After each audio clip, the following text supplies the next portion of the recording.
What's going on, everyone? So, Luka and the Lakers had their first practice today, and it was great. All smiles. They're playing around, having games, having half court contests and things like that. And you see the vibe, right?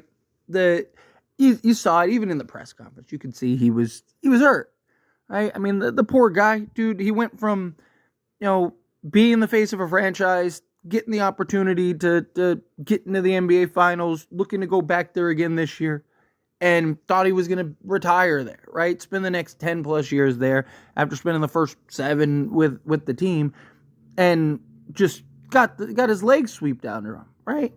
But now you're starting to see him starting to get comfortable, right? LeBron, I mean, even in that game last night, LeBron's over there just like, this is what I'm going to do with you, right? Like literally screaming at Jokic on like the pick and roll and stuff. I can't wait to see these two take the basketball court. But you had him and LeBron and Reeves getting like shooting drills and just doing shoot arounds and just light practices, running through some sets, running through some actions, nothing like too crazy, more of it just kind of like a walkthrough, just to, again, get him acclimated, get Luka kind of adapted to like what you want to get and kind of get an idea. So he's not playing tomorrow against the Golden State Warriors, but it looks like he's going to play on Saturday. So we don't have the official announcement yet that Luka's playing on Saturday. However, ESPN just picked up the game. So I don't think that it is the Lakers, right? So any opportunity that they have to show the Lakers on primetime, they're going to do it. And obviously, maybe they just wanted to secure it just in case he comes. So again, I don't want to say that this is, that's it, confirmation Luka's playing Saturday. But it's a very good sign, right? Like, it's one of those things that's a very good inclination that he's probably going to play on Saturday. And I would really love to get that, right? Like, obviously you want to take your time with Luka. Luka's coming off of an injury that he suffered, in December 25th? Didn't he suffer it on Christmas or like around Christmas, something like that? Point is that been out a while, right? And you don't want to rush him back and then he ends up missing half the season or something like that, or the rest of the season, or is hurt come playoff time or anything, right? Like that was one of the problems you saw last year.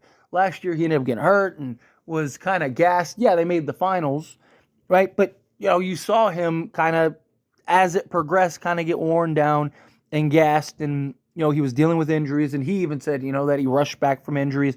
This time he really wanted to kind of take his time to get back. I think he learned his lesson, right? And now, the beauty is Luka has LeBron now. Luka has LeBron to take over games and, kind of take the pressure off of him. And then even if, I imagine the Lakers are going to keep Reeves. And if they keep Reeves just gives them another guy, right? A guy that can handle the ball, a guy that can score. Having Luka and LeBron out there is going to do wonders for Reeves. Because Reeves... My concern, though, is all three are best with the ball in their hands, but I'm sure they'll figure it out. Reeves will probably definitely move into a more off-ball role. I still think that they're going to need to bring Reeves off the bench at some point. That's just me personally. I think at some point you need to have him kind of operate in the Manu role, right, the sixth-man role, because I have my concerns about Luka and Reeves in your starting unit. I just feel like teams are going to torch you. Maybe you can get away with it during the regular season, but come playoffs, I do think that is going to be a bit of a concern. And for Reeves, it's all about the minutes. As long as he's getting the minutes. And I've talked about this before, I've broken it down before. He actually gives you the exact same production off the bench as he does starting, but he actually gives it to you on better efficiency. So, like, if you look up his bench numbers and you look up his starting numbers, they're nearly identical. Right, but he's more efficient when he comes off the bench because he's going against second unit guys and stuff like that rather than main starters, right?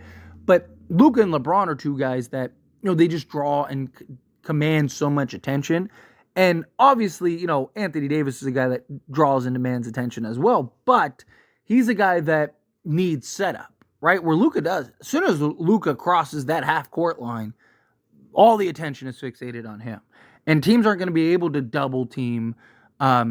Luka, LeBron, and Reeves, right? So Reeves is probably going to be the guy that's probably going to have a lot more success. He's probably going to I think he'll probably still be around the averages that he has. But one of the things that, we've talked about is like the lack of consistency at times. I think he'll be more consistent. I think you'll see more like regularity, hopefully, with Luka and LeBron. I mean, obviously, again, bad games happen, bad moments happen. But I do think that Reeves will kind of be unlocked a little bit more alongside Luka and LeBron. I mean, I still don't think he's untradeable, but we obviously want the best version of Reeves possible, and I think that is probably going to be alongside Luka and LeBron, and just gives you another shot creator, as well as a guy that can make plays for others. Right, you basically have your three ball handlers now, which is why Gabe Vincent's probably the odd man out, is my guess.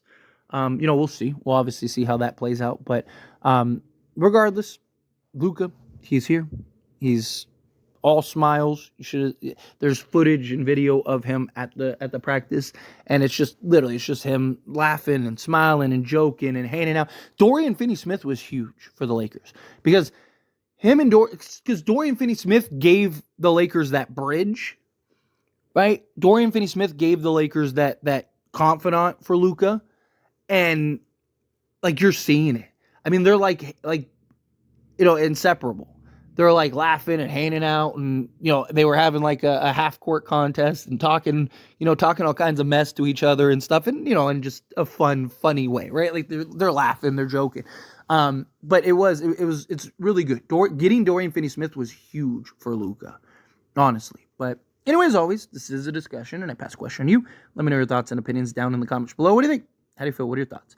Are you excited about this? Are you excited about Luka? Are you excited to see like what he does for the Lakers going forward? Hopefully he plays Saturday. Again, don't get your hopes up on it. I don't want people thinking that's it. I do think it's cool that ESPN picked up the game, so that kind of gives us an idea. But we'll see. We'll see how this plays out. But whenever Luka comes, obviously, again, sooner the better. But realistically, I want the Lakers to take their time with him. Do not rush him back. Do not try to expedite this in any way. And like I said, then he gets hurt. And now it's like, oh, great, here we go. Right? I'd really prefer to just be patient with him, and just kind of see how it all plays out. But outside of that, again, if you saw the footage of the practice, what did you think?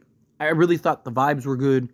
He seemed finally open and excited and happy, and he was laughing. Where, again, I get the frustration. I mean, I can't imagine the emotions that he was going through, right? Like, it's like your girl packing your bags and having them on the doorstep when you get home, and it's like, what did I do? Like, why? Like, why? Like, and you can't get in the house. She changed the locks and everything. You're just like, what is going on right now, right? Like that. It sucks for him, but hey, their loss is our game. We got Luka right around the corner. But again, however you feel, whatever your thoughts are, either way, I'd love to hear it. Let me know down in the comments. That being said, if you haven't liked this video, hit that like button. Helps me a lot. So we enjoy these types of videos, and I truly appreciate it. Not subscribe to the channel, hit that subscribe button. Turn on the bell notifications. Appreciate y'all. See you in the next one.